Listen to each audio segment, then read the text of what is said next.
That's the unmistakable sound of Lordi, but you should know that by now. That is Hug You Hardcore off their most recent album, Monstereophonic.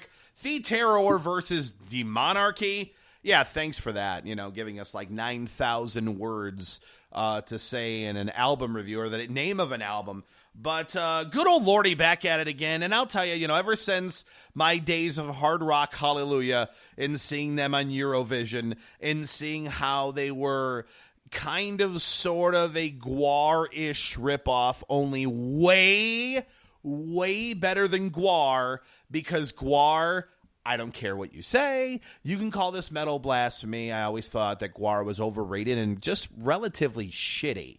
And Lordi is not. And I love Lordi, have for quite some time.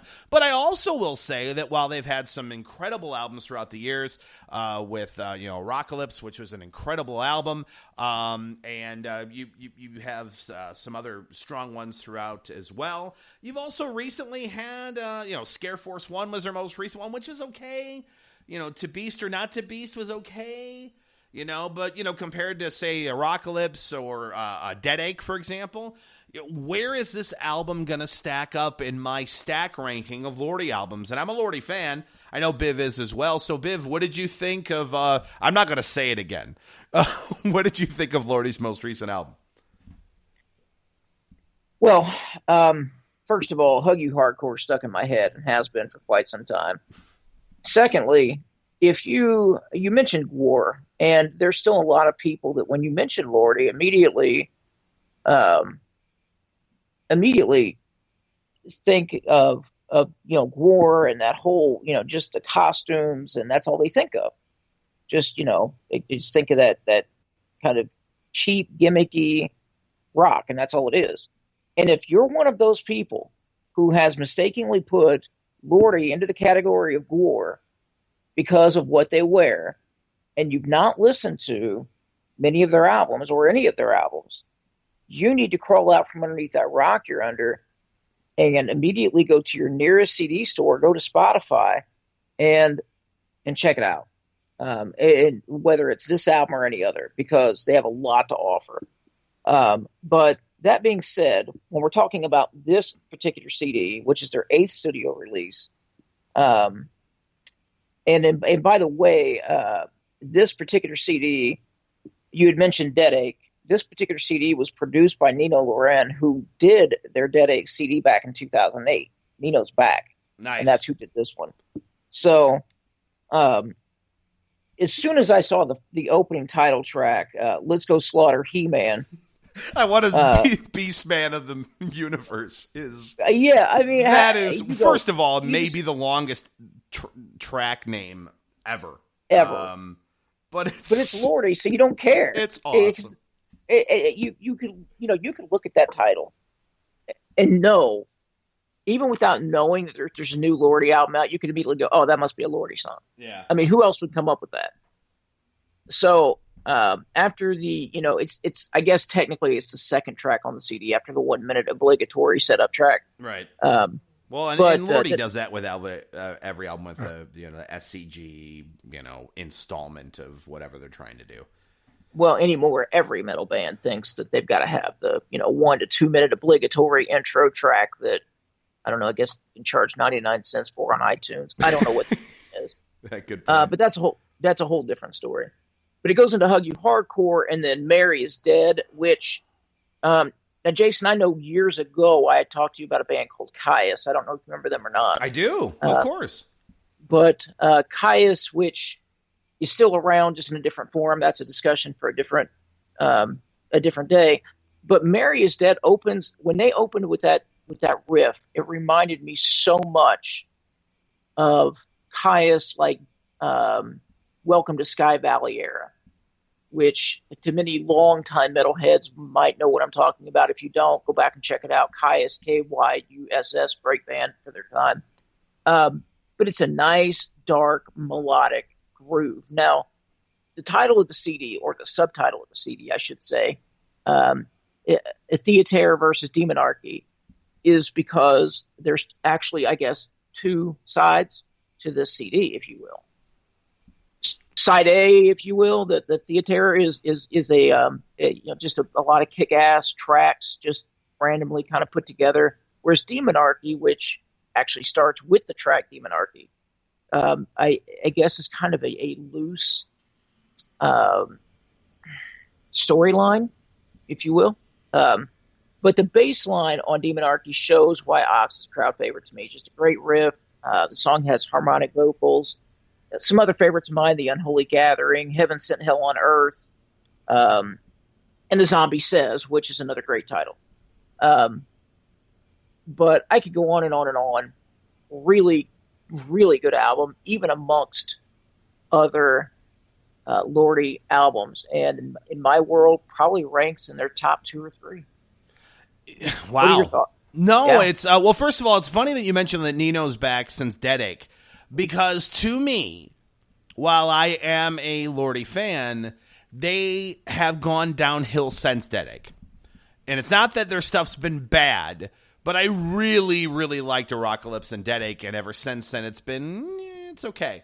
And so when I heard this album, I'm going, okay, well, come on. I'm a sucker for a new Lordi album. I'm going to check it out anyway, let alone having a podcast that just gives me even more of a reason to listen.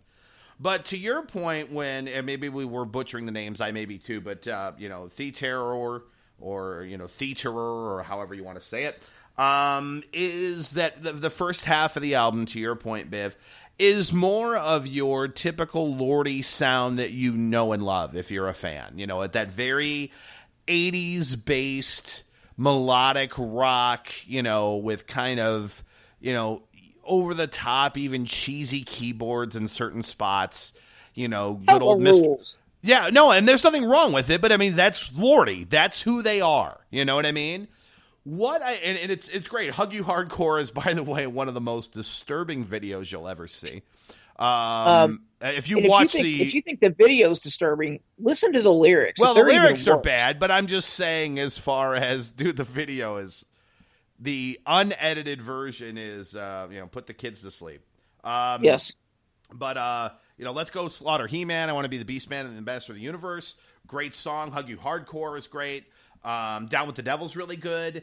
The first half of the album is good old Lordi, right in their pocket, all of the sounds that you've come to love and expect from them. However, the second half of the album of Biv called it Demonarchy, I call it Demonarchy, whatever. I'm not sure how it's said.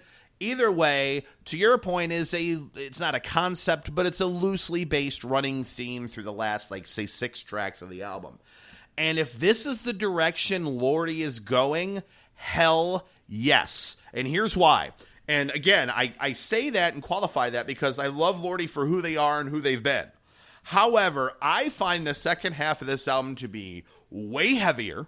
Lots of double bass drums, a lot of faster riffs, even better vocals from Mr. Lordi. It's just, the song Demonarchy, awesome song, and it doesn't sound like anything on the album prior to.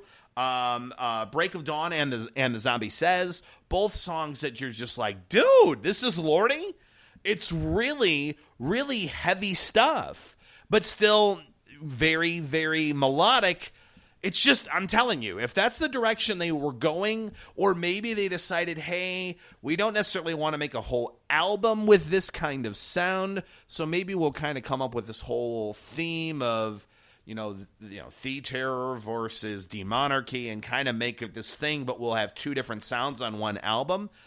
I don't know. I would love to, know more about it. In regards to how they got to that, idea. Was that something they went in thinking, or were they starting to? As a matter of fact, I did listen to and read some interviews on this, and that's exactly what it was. This was actually one of the ideas of Nino was, of course we want to please the old time fans, but we want to start putting one foot into the water of kind of that of a new direction. This was done on purpose. Well, then they did a masterful job, and it goes back to what I was saying about Airbourne about several reviews ago. There you go.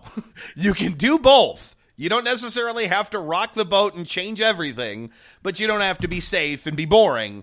And Lordi did not do that here. I think they did a tremendous job. The best album they've done since Dead Ache, and a solid 9 out of 10 from me. That's exactly the score I gave it. Yeah, I'm telling you guys, if you're a Lordi fan, you're going to go, dude, one of the best albums they've done in a long time. If you're not a Lordi fan, and you, to your Biv's point, my buddy Elliot, who you've heard before on the podcast, when we did an Iron Maiden concert review, it's like, it's freaking, 2016 Gwar. And I'm like, dude, you're looking at an album cover and going, oh, those guys are stupid. Yeah, that's like saying Slipknot is like War 2. You know what I mean? Not even close. Right. Congratulations, they put masks on. That's it. If that's as deep as you get, I mean, are we going to say that anybody who's painted their face after Kiss is a Kiss clone? Piss off. Anyway, right. And before we wrap up this review, I also want to point out that here's another band that we're going to get an opportunity to see in North America. Yes. Which we never get to see. So in February and March of next year, they've already announced tour dates for Canada and the upper United States. And they are going to Chicago, Jason. And what's funny is it's on Valentine's Day in Chicago. Oh, dude. And there's no better way to celebrate with your sweetheart and hug her hardcore by listening to Lordi live and in concert. Just saying. I'm sure the wife will appreciate that. Oh, she will. Absolutely. Well, actually, to be honest with you, we really don't celebrate Valentine's Day. And if we do, we can do it the weekend before or after. It's Lordi. Come on. Good. We're going to the show. But that's Lordi, man. Check them out. Awesome, killer album if you're a Lordi fan. And if you're not, just stop what you're doing right now. Go listen to their stuff and then come back and agree that everything we're saying is true. Sound good? Good. It's Lordi. Check them out. Hello, this is Ben Colton from Neverworld, and you are listening to According to Mental!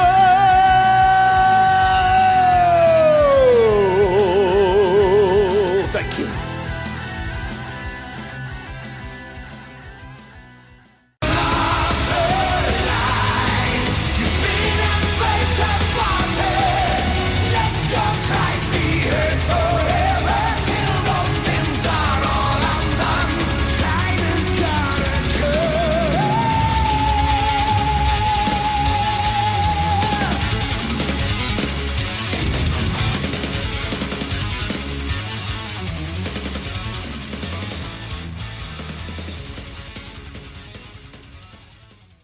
That was Children of the Light from Symphonity, their most recent album, King of Persia. Of course, this is their second album that they've released as a band, and quite a hiatus between their last album and this one. We're talking a 8-year gap from the last one they released. So, interested to hear where the direction of this band was going, and also, a slight lineup change, or I should say a slight lineup addition to the band. So really interested to see how adding another vocalist was going to add to the band. And I came away with a lot of thoughts and opinions on it, as I always do on every album review we do here on According to Metal. But speaking of opinions, I know Biv's got them. So Biv, what did you think of King of Persia from Symphonity? Well, I want to pick up right where you just talked about. What did you think of the new vocalist? Well, I mean, you still have Olaf Hayer. I mean, he's still the guy. But right. you brought Herbie Langhans in, who is from Sinbreed.